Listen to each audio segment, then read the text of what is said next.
سورج اور چاند ایک حساب مقرر سے چل رہے ہیں، اور بوٹیاں اور درخت سجدہ کر رہے ہیں، اور اسی نے آسمان کو بلند کیا اور میزان عدل قائم کر دی کہ اس میزان میں حد سے تجاوز نہ کرو،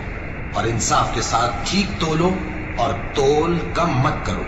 وَالْأَرْضَ وَضَعَهَا لِلْأَنَامِ فِيهَا فَاكِهَةٌ وَالنَّخْلُ ذَاتُ الْأَكْمَامِ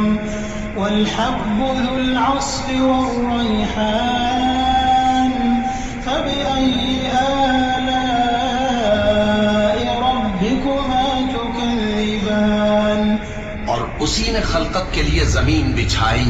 اس میں میوے اور کھجور کے درخت ہیں جن کے خوشوں پر غلاف ہوتی ہیں، اور اناج جس کے ساتھ بھس ہوتا ہے، اور خوشبودار پھول۔